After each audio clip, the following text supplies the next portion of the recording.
ஒரு நொடியில் பூமியில இருந்து எல்லாமே மேலே பறக்க ஆரம்பிச்சா என்ன ஆகும்? நீங்க நினைக்கிறத விட இது மிக மோசமானது. இதுல நான் சொல்லப் போற கடைசி விஷயம் உங்களுக்கு அதிர்ச்சியா இருக்கும். சரி, இப்போ நீங்க காப்பி குடிக்கிறீங்கன்னு வச்சுக்குவோம். திடீர்னு ஈர்ப்பு விசை இல்லாம போச்சுன்னா என்ன ஆகும்? முதல்ல உங்க கப் மேலே போகும். அப்புறம் நீங்க. அப்புறம் உங்க சேர், அப்புறம் உங்க வீடு எல்லாம் மேல போக ஆரம்பிக்கும். ஆனா, இது ஒரு பிரச்சனையே இல்ல. நீங்க பறக்கிறது ஒரு பக்கம் இருக்கட்டும். பூமியோட அட்மாஸ்பியர் விண்வெளிக்கு போயிரும். அதாவது சுவாசிக்க காற்று இல்லாம போயிரும். ஆனா அதுக்குள்ள நாம உயிரோட இருப்போமா? இல்ல. ஏன்னா பூமி மணிக்கு 1600 கிலோமீட்டர் வேகத்துல சுத்துது. ஈர்ப்பு விசை இல்லாட்டா, நாம அந்த வேகத்திலேயே தூக்கி எறியப்பட்டிருப்போம். ஒரு புல்லட் வேகத்துல த்ரோ ஆகுற மாதிரி. இதுக்கு அப்புறம் கடல்கள் எல்லாம் விண்வெளிக்கு போயிரும். உலகத்துல இருக்கிற 70% தண்ணி அப்படியே மேலேயே போயிரும். இப்போ பூமி ஒரு மிகப்பெரிய வறண்ட பாலைவனம் மாதிரி இருக்கும். ஆனா பில்டிங்ஸ்க்கு என்ன ஆகும்? அவ கிரவுண்ட்ல இருக்குது, அஸ்திவாரத்தோட தான் நிக்குது. ஆனா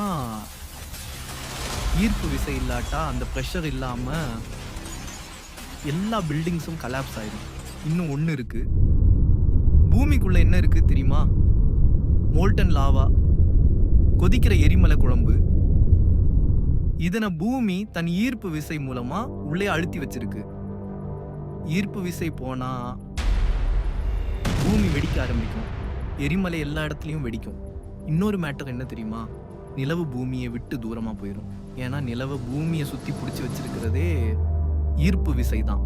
அது இல்லைன்னா நிலவு ஸ்ட்ரெயிட்டா விண்வெளிக்குள்ள போயிடும். இப்போ மெயின் பிக்சர், பூமிக்கு மட்டும் ஈர்ப்பு விசை இல்லைன்னா பரவாயில்ல. ஆனா முழு யூனிவர்ஸ்லயே ஈர்ப்பு விசை இல்லைன்னு வச்சுக்குவோம். சூரியன் என்ன பெய்யும்? சூரியனுக்கு என்ன ஆகும்?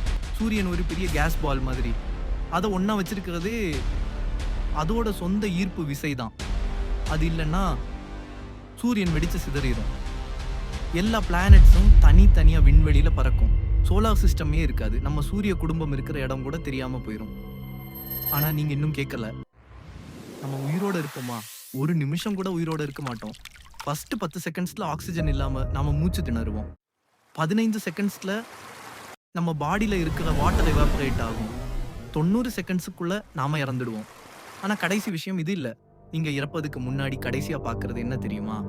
பூமி உங்களை விட்டு தூரமா போறத பார்ப்பீங்க. நீங்க ஸ்பேஸ்ல ஃப்ளோட் பண்ணிக்கிட்டே இருப்பீங்க. பூமி விண்வெளியில எங்கேயோ போய்க்கிட்டே இருக்கும்.